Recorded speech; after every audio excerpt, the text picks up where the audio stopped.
Assalamualaikum warahmatullahi wabarakatuh. Perkenalkan, nama saya Winda Lestari. Saya dari Prodi S1 Keperawatan Universitas Muhammadiyah Sukabumi. Di sini saya akan menjelaskan mengenai upaya penanganan primer, sekunder, dan tersier pada trauma abdomen. Nah, teman-teman di sini, apakah sudah mengetahui apa itu trauma abdomen? Nah, teman-teman, di sini ada beberapa pengertian mengenai trauma abdomen. Ada trauma abdomen adalah cedera yang terjadi pada rongga dalam perut seperti lambung, usus, pankreas, hati, empedu, ginjal, dan limpa. Luka pada isi rongga perut dapat terjadi dengan atau tanpa tembusnya dinding perut, dan penanganan lebih bersifat kedaruratan. Lalu, cedera pada abdomen dapat berupa trauma tumpul dan tembus, serta trauma yang disengaja atau tidak disengaja. Yang selanjutnya, kita masuk ke tanda dan gejala. Di sini ada beberapa tanda dan gejalanya. Yang pertama, ada nyeri, perdarahan gastrointestinal.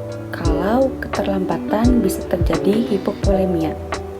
Yang kedua itu ada tenderness atau biasa disebut rigid atau kaku, rebound tenderness atau curiga trauma peritoneum.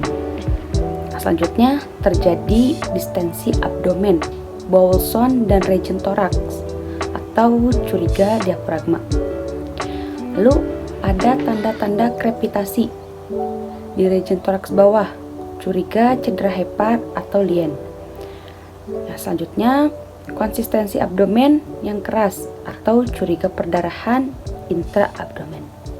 Teman-teman, itu mengenai tanda dan gejalanya. Boleh teman-teman lihat di sini ada beberapa gambar ya. Yang pertama itu tanda-tanda Cullen-Sagen di daerah umbilikal. Gambar yang kedua ada Gray Tanner-Sagen. Di situ ada cedera membiru atau kebiruan di daerah abdomen. Dan gambar yang ketiga, Seatbelt-Sagen, garis seatbelt dari trapicula sampai sias. Dan gambar yang keempat ada lap-belt marks. Ini seatbelt bawah. Kan seatbelt itu ada dua. Ada yang menyilang dan ada juga yang horizontal. Nah, ini di bawah yang horizontalnya. Nah, teman-teman, kapan sih Anda mencurigai terjadinya cedera pada abdomen? Yang pertama, bisa kalian lihat dari mekanisme traumanya ya. Derita terjadinya trauma, apakah derita yang mengenainya mengakibatkan cedera tumpul atau bisa jadi tajam. Bisa juga pada trauma tumpul akibat kecelakaan tinggi, bisa juga kecelakaan lalu lintas. Bisa juga dia memakai sabuk pengaman atau alat pengaman atau tidak. Posisi tubuh saat dia cedera itu seperti apa? Apakah ada derita terlantar atau tidak? Untuk mekanisme trauma tajam, Anda pasti akan mendapatkan cerita tentang benda yang mengakibatkan trauma, entah itu senjata api ataupun senjata tajam, tergantung pola pada jarak dan jumlah lokasi lukanya. Lalu yang selanjutnya, mekanisme trauma tumpul. Bila terjadi pada seseorang penderita laka lalu lintas, misalnya, rata-rata organ yang sering terkena adalah spleen atau limpa, liver atau hati, small bowel atau usus. Nah, 3 jenis organ ini yang paling sering terkena pada trauma tumpul. Nah, untuk yang selanjutnya kita masuk ke trauma penetrasi.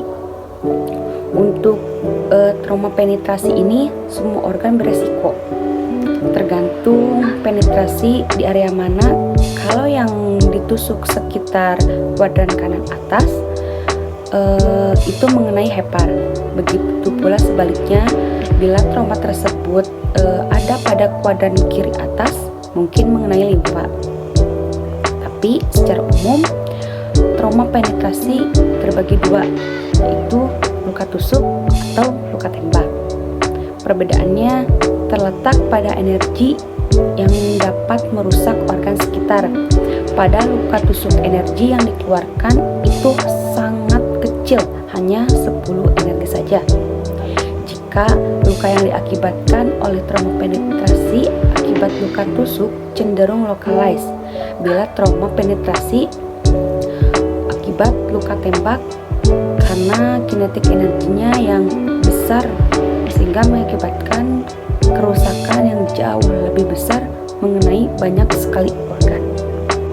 Nah, selanjutnya jika kalian bertanya-tanya apakah itu berbahaya atau tidak, bisa kita lihat karena di dalam kapum abdomen banyak sekali organ-organ penting.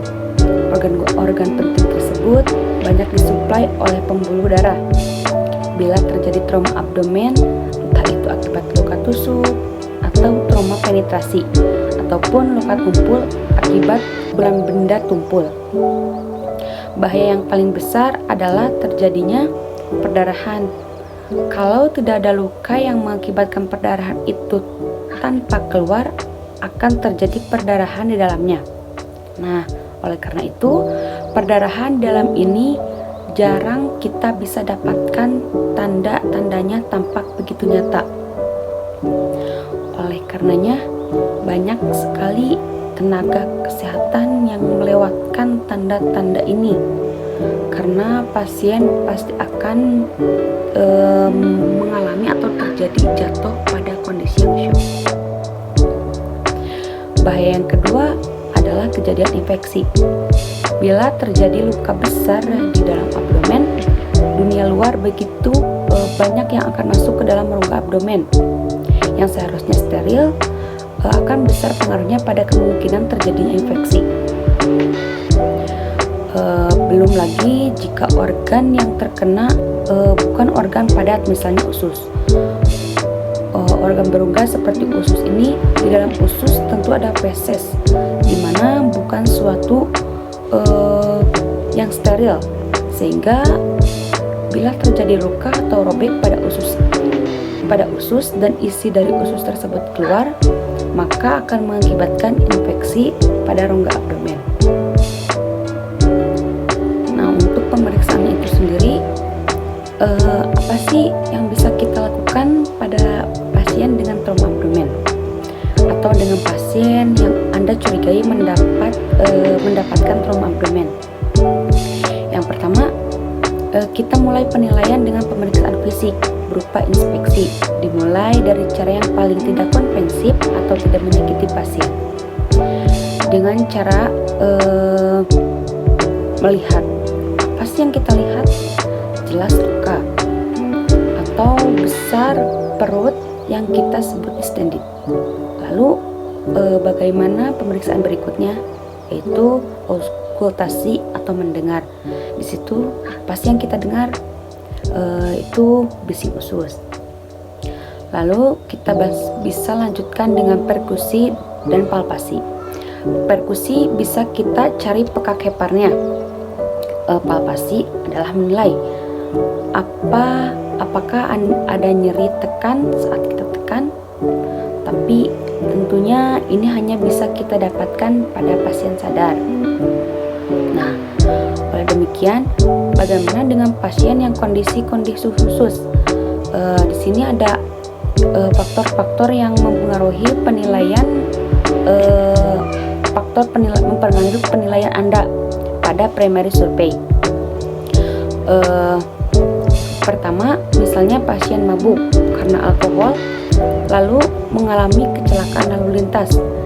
Penilaian yang Anda lakukan bias karena terpengaruh alkohol pada pasien, atau mungkin obat-obatan yang lain.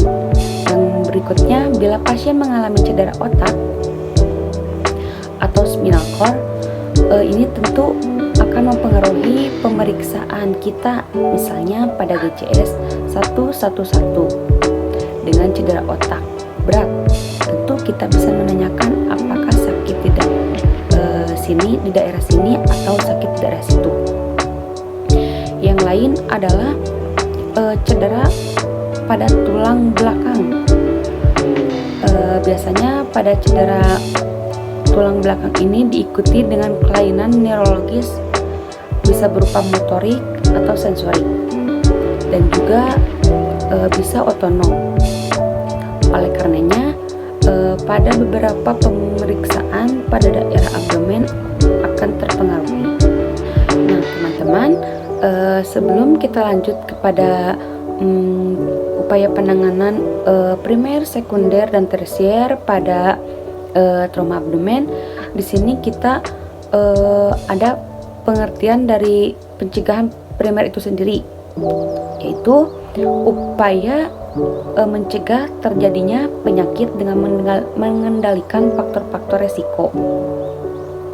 Yang selanjutnya, untuk selanjutnya itu pencegahan sekunder adalah upaya untuk menemukan suatu penyakit secara awal sebelum gejala muncul atau asimptomatik, sehingga pengobatan akan menjadi lebih mudah dengan hasil yang lebih baik. Dan untuk pencegahan sekunder yang terakhir itu adalah upaya untuk menghindari atau mengurangi kerusakan atau komplikasi lanjut bila penyakit sudah ditentukan. Penanganan penderita yang datang sudah dengan keluhan merupakan upaya pencegahan tersier. Nah, untuk yang selanjutnya itu pencegahan primer untuk trauma abdomen itu sendiri. Upaya yang dilakukan perawat untuk pencegahan primer meliputi penyuluhan kepada masyarakat dan lembaga sosial lainnya. Program penyuluhan diarahkan ke penggunaan helm saat mengendari kendaraan bermotor. Anak-anak yang masih balita selalu diawasi oleh orang tuanya. Jangan mengemudikan kendaraan dengan kecepatan yang tinggi. Pada pemanjat tebing, saat memanjat harus menggunakan pengaman kepala dan badan. Pada pekerja bangunan agar menggunakan helm saat menaiki bangunan yang tinggi. Baik, untuk yang selanjutnya itu ada pencegahan sekunder. Lakukan pemeriksaan fisik secara cermat, seperti yang sudah tadi saya jelaskan, infeksi, auskultasi, palpasi, dan perkusi. Dan untuk yang terakhir itu ada pencegahan tersier.